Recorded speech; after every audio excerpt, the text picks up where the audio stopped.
Hello people, welcome to another dose of Drew. I am said Drew, and today we are going to be reviewing, or I am going to be reviewing, you're just going to be along for the ride, the BRK, or as I like to call it, the RAT, the Randall Adventure Training Chirp. In D2, this is a Chinese-made knife. Right off the bat, I'll tell you, this is a small knife with an unusual design. Let's get some of the size comparisons right out of the way. All right, first things first, as long as we're dealing with the RAT family here, RAT 1, bam. Ooh, that's a big one, right? That's a decent sized RAT 1 right there. That's pretty good size. It's significantly larger than the RAT Chirp. Here is a RAT 2 in the R2D2. Again, significantly larger than the Chirp. If you're not noticing the form factor on this little buddy just yet, I can tell you, you're going to notice it's not your normal one. It is that right there. If that didn't give you a little bit, I had to do the RAT family while we were at it. This is a Chinese-made D2 steel. It is claimed 0.10 inches thick blade stock, which I believe it's fairly thin. It's a pretty good form factor. It is a liner lock running on bearings with micarta and a really strange pocket clip. And this wonderful little liner lock that pops up. Great action on bearings, thin blade, decent detent. This weird little pocket clip. And again, form factor that screams Swiss Army knife or something. It just doesn't scream dangerous pocket knife, right? A two-hand opening. You can one-hand it with the drop. And that sucks to do on camera. I'm either going to hit the camera or the table. But yes, you can nail nick grab it and deploy it. But really, it is a one-hand close, two-hand open with the nail nick knife. For those who are wondering about this weird little pocket clip, that was one of my biggest things. It does not prioritize the lanyard hole, it just kind of sits on top of it. That little finger groove right there, that huge finger groove, also represents the balance point.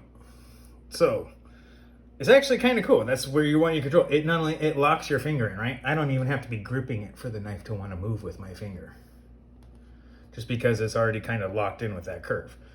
Quick little grab on it over the top. You're good. You need to open up a letter. It'll roll over, and you can get it. You can get in there. You're not going to be pushing too hard, but you can most definitely get in there and open up a letter. Another thing, man, the liner lock's pretty good, but that little liner thing's kind of a nifty little deal. You don't have to worry about cutouts or anything. It's just, bam. I always make sure and get you kind of tend to get, if you put your thumb like this, your thumbnail's going to catch. Just barely. Right? It'll hit the thumbnail first. And then it's pretty drop shitty for such a thin blade. Pretty darn good action for such a thing. But just to give you a little bit more of an idea of size, we will continue with our wonderful size comparisons here. Just to go with the double ups to come out here, we will go with the large CJRB feldspar along with a small CJRB feldspar. Yep, it's smaller than either of those. Feldspars are cool, gives you a nice little sandwiching thing. One last sandwich here. There's the Kershaw Blur, and not just any leak, but a random leak. As you can see, it is again smaller than either of those. Going to have a couple of more size comparisons in here just to kind of really give you a good idea, and then we'll drop it in. One real quick here, we can absolutely see that is the Spyderco Para 3. Don't ask. I don't know where you can find these forest green G10 and BD1N. You probably don't want to try and find that anyway. This might be the only one. Who knows? Anyway, there's where it is with the Spyderco. As you can see, it is, the handle is just, it's a small knife, you guys. This thing is interestingly small. A couple more to go through as long as we're going here. This one, mini grip Chilean, or in this case, the Richter Hogue Mini. So you can see it is really close to the Mini Hogue, which is a nice stand-in for the Griptilian. Another one here for a single, the CVV Elementum. Again, smaller but still relatively close in size.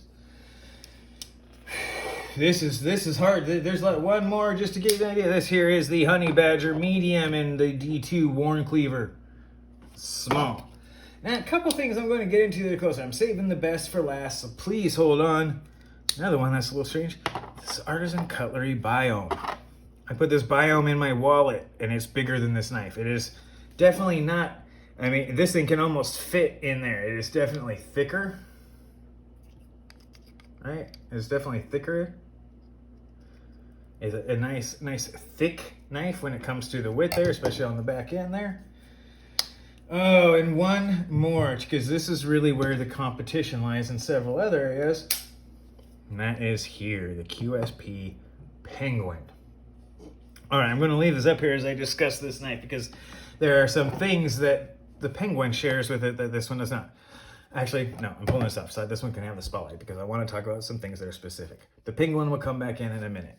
The aesthetics on this, right? The aesthetics, you're going to like it or not. It's not triggering. It doesn't make you go, oh my gosh, whoa, oh no, wow. You look at it, it's like, oh, it doesn't look dangerous. It looks almost like a case or a freaking Swiss Army knife or something, a Victorinox or something along those lines, like classic. It's got a little bit of a swell. You got a nail nick. You got to take two hands to do it. So you got this little bump there. It is large enough for my average hands. Again, I am large in width, medium in length. Anyway, we'll leave that sit where it is.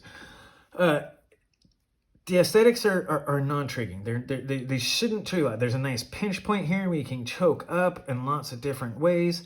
The design is unusual. The more I use this knife, the more I appreciate the simplicity of its design, especially that little round spot right there, because it provides a spot where you can control this knife with two fingers, and the fingers kind of, by moving on there, instead of just grip, like you can grip this really light and it moves around with it. It gives a spot for friction, right? You can grab it. It's between your fingers, much like how you would if you're choking up. And then you got this thing in between your fingers. Yeah, it's like that. And it does it well. It gives you a nice spot. If you come around and you're going to open up a letter, it puts your thumb right there. So the design and the aesthetics of this thing are both, they're sleepers. This thing's a sleeper. If anyone doesn't know what that is back in the old hot rod days or anything like that, or motorcycle, if you don't know what a sleeper is, it's something that the old GTO, believe it or not, was one, because there's several cars that were 4 doors and all that stuff. And they called them sleepers because they looked like little family sedans, and they were barnstormers, right? They had the giant engines, they were hot rods. There are several things like that. It has become a niche now. You go to like the M series, BMWs and all that stuff. Anyway, as the great Shabazz says, but I digress. This is a sleeper. It looks really simple. It's got D2 steel. It's got a nice, solid, constant belly blade, constant curve a little bit. It's a little bit narrow here. It goes out. It's got a nice constant belly with a drop point, almost spear point. You can get your fingers in there, right? The mechanics of it are great. It pretty much is drop shutty. It is super easy to make happen, right? You can, again, do that, but then you don't have a really good way to grab the knife after you open it. So it's really a two-handed opener. Closer is a whole different story. So you're not going to be seeing me flip this thing quite as much as you might see on a lot of other stuff, because it isn't. However, I will do, the detent is quite nice. Even if it's not super crisp, it's good, right? It's definitely a good one. That's what I kind of want to get. This knife is nice. This is a good little nice. It has a lot of noteworthy points, right? This thing has got a good design. The aesthetics are pretty nondescript. It's non-threatening in almost every sense of the way, except for once it's deployed. Once it's non-deployed, it's just basically an oval. It's not even a full oval. It's some, like, what I used to draw for an oval when I was 8. It's just not even symmetrical in that sense as an oval. But it does it well. It's a well, the lump goes right up and it swells up into your hand. You can get a good grip. You'd be crazy to think you're going to use this knife all the time as a hard use knife, but my gosh, you can actually get a full grip on there and get your hand, and you could power cut something with this tiny little D2 blade if you had to. So Randall's adventure training, yeah, this one will work for hard use, even if it's not smooth. I mean, this thing's intended purpose is a backup pocket knife. Small things. You need to do a little bit of cutting. You need to do a little bit of, shaving. You could do some meal prep work with it. It's like a paring knife, right? You could easily get a paring knife action going with this thing. Could probably even chip it. Letter opener, absolutely zero problems as a letter opener, right? If you need to go ahead and flip this sucker over and open it up, no problem, just like that. Does it super easy. That, by the way, is not a bill, it's spam. Actual, real life spam in the mail. All right, so that being said, you guys, I'm going to start wrapping this up because I can't begin to tell you enough. This is good. This is where I'm going to bring the Penguin back in, because here comes the real kicker. This is the same price as the Penguin, right? Haven't gotten to the full yet. Cost to value, this thing's right up there with the Penguin. Yeah, the Penguin's got a secondary deploy method, or its deploy method is the thumb set. If you're real, I mean, I'm a fan of the Penguin. I definitely enjoy this knife. This is a good knife. So's this. It's thick, so it's not too thin for such a small knife, so it doesn't disappear in your hand. Sometimes that might be a little bit of a problem with the leaks, right? They're super thin in their form factor, so they're kind of almost hard to hold on to, except for in a particular way. By making it more round, it has given it a more hand-filling handle, as well as an ability to use with multiple grips in a lot of different ways, while still having basically a relatively nondescript form factor. This isn't going to cause anyone to freak out. The worst part about this entire knife is also one of the better parts, and that's this pocket clip. It's bad as a pocket clip. That is a lot to be sticking up for such a tiny knife. That's like a fifth of the whole knife. But, as I said before, that is the balance point on the knife. And this being such tall and angling, the edges actually give you something to grab a hold of and lock your hand in. Your pinky goes here. Between these two fingers, you're locked in. This one up here, and then this one drops. Once you get the finger, I'm sorry, I'm off camera. Between these two fingers, this way. Once you start wrapping around, those edges and those drops actually mold into your fingers, and your fingers grab the edges and in those curves, and it gives it some extra. I don't even know if I can, if I can do this somehow that will be able to be seen. I might have to do it lefty. Right? Yeah, that's what I'll have to do, all right. So you can see when you drop it in there, it plops. Boom. Yeah, this is upside down, so it's going to look a little weird, but that's how it still fits in my right hand. You just can't see it with my hand over the top. So it's actually got really good ergonomics for such a tiny little knife. If you're one of those people that's like, oh yeah, the mini grip, like it's too small. The overall handle space on the Churp is actually larger than this mini grip. But where you put your fingers in. If you go with the choke up on here, where you got this little bit, yeah, you got all 4 fingers. The mini grip, or in this case, the Ritter Hogue, does have a little bit more in it. In my experience, the Ritter Hogue is far more conducive towards this pinch grip, which is one of the reasons why I like it. I wanted to put that out there because, my goodness, thin, full, flat grind, D2 for relatively long edge wear resistance, good sliciness, thin, flat grind, thin blade stock, decent liners. It's got enough support. It's a T8, T6. Not my favorite pocket clip, but of all the bad pocket clips, or ones that don't deep carry, this is probably the one that I find the most compelling to leave on, simply because it contributes to the overall ergonomics of the knife, which I definitely enjoy. And as far as cost and value, you guys, this is $30. I have spent $30 on a movie I hated before. and it was still worth it. This is a knife that you can have for months, years, or longer, and it'll probably still be good. If you use it like you would a Swiss Army knife, I mean, those things that usually don't have steel that's nearly as wear resistant as this, and people will hold on to a Swiss Army knife for years.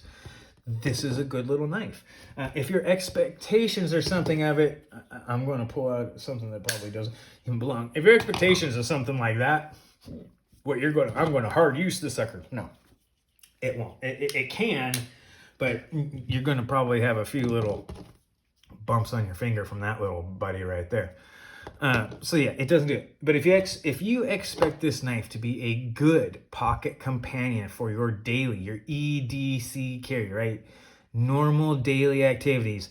I'm not talking about somebody who's a smoke jumper. I'm not talking about somebody who's a roofer. I'm not talking about somebody who's out there doing all sorts of crazy stuff just cause, right? I'm talking about normal people where you may not even open up mail every day because someone else gets to it, right? You may open up a box once a week if you're lucky, unless it's Christmas. So if you're one of those people where you just every once in a while have to pull it out and, cut something, cut a string, pick a sliver, you can definitely choke up on this thing. It shaves out of the box. It's got a decent edge. It's a good value. With that being said, I'm going to bump into the not so great stuff. Not so great stuff is this. It's a $30 knife, so you'll see some details that just aren't quite there on fit and finish. The edge grind isn't quite even within one side. It's really narrow up here at the top. Maybe it's not an even, primary grind, so that's why the secondary bevel is off, right? There's some waves in here, so this on a single, it's not even. There's a lot of reasons why it could be, but it's not. The other thing being the top of the micarta here, where the screws are, that is flush with the liners. The bottom here, not so much. Right? I can get my fingernail and run it along the line, and there's micarta. Micarta. It's not flush. So $30, you lose a little bit of fit and finish, right? There's a little bit of micarta that doesn't, you can maybe even see right there, the micarta doesn't fit the liner, right? Sticks, there you go, you can see the micarta sticking above liner. It's minor. It's nothing you're going to ever care about. If anything, I would rather have the micarta sticking up on this one so I don't have an edge that isn't worn down. You don't have to worry about the liner. So there's a little more micarta. Micarta is good. I don't use a lanyard. If I did, this would probably be even more useful because you could wrap your pinky around there and really get a longer grip without having this, this thick but narrow spot. But you can still get a decent, your pinky's not holding a whole lot, right? Most of you could do it, oh, yay. But still, that's the bad part. Those are the nitpicks for this money. Like if I was to compare this against a $200 knife, it would fail miserably in the details. Oh, but it's almost a tenth of the price, right? It's like 15% of the price of a $200 knife. So it's more than 15% of the knife. So there's a value equation there that this thing really, really, really does well in. If you're looking for absolute perfection in fit and finish, no, this thing doesn't have it. If you're looking for most wear resistant, most incredible, most versatile, no, this thing doesn't have it. Are you looking for a versatile, compact, non-threatening, easy to use, long-lasting, and relatively high-quality knife that has an unusual but very, very functional design and aesthetic to it? If you're looking for that, this is an outstanding knife at $30. If you're just looking for a general EDC and you're like, hey, I kind of like that that's just, kind of classy and not super knife looking, this is an outstanding knife for $30. If you're like, oh, I love the $30 knives, but I don't like the Kershaws and I don't like, their reputation for not always outstanding quality at those price points, and you're like, my goodness, this just looks too aggressive. That sheep's foot, this thing looks like I'm going to chop, or maybe this looks too much like a knife for you. Or you're like, I already have one of those and I want something a little bit different. Like this is almost too big and heavy. I'm looking for something, under 2.5 ounces or smaller, or that I can wear, something else. This will be there. Maybe you just want it because it's different. That's why I'm going to keep it. This is one of those knives that's going to be in my collection because it's unusual. It's inexpensive without being cheap. It's highly functional. There you are, you guys. That's my thing. Highly recommendable. Definitely worth spending $30 on. If you've ever wasted $30 on a bad dinner or a bad movie, this is a way better investment of your money and time. But that being said, I'm going to recommend this knife. $30. This is nice. This is, I'm going to have to say, an outstanding. Not fantastic, not out there. It's better than okay. It presents a great value. The fit and finish is okay. The value is outstanding to fantastic. The design is unusual and I don't want to say unique, but unusual enough to seem unique, right? It's unusual enough that you're like, I haven't seen anything quite like that. And then you grab it and you're like, wow. It really brings something new to the table, which is actually something I like. And it does it at a low price point in a very nondescript form factor. That is a good thing, you guys. That is an outstanding value, and I'm going to put it straight, mental and emotional prospect. You get something new. After a while, you've seen everything, right? You start looking for things that are just a hair different. And you're like, oh my gosh, what can I do to really just bring something up? And you start coming up with some unusual designs. And I'm not putting these in here to say it's in necessarily the same category, but I want to understand. I like this knife because it has an unusual design. It looks like it's got attitude while still being an outstandingly designed knife. You wouldn't think this is so fitting to the hand by looking at it, but then you're like, not only does it look cool, it feels good. Civivi Anthropos, Isham design. I can't speak enough about how much I like this knife design when I use it. This one's unusual too, but once you put it in your hand, you're like, oh,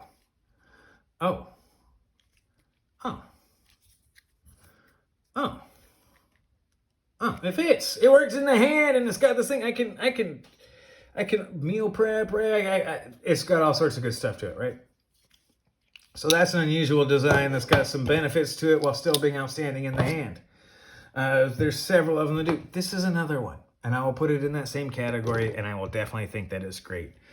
So you guys, that's the good point on it. This is good action. It definitely is up in there. It's not a deal breaker for any of the bad stuff, and you start, and especially once you know it's under $40.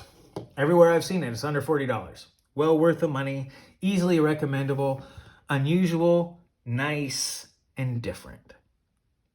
That's what I'm going to have to say about it. The Rat Chirp in D2, you guys. That is another dose of Drew. I recommend this knife. Go ahead and watch it twice and come back and comment and subscribe in the morning. Thanks, everybody. Have a great rest of your weekend.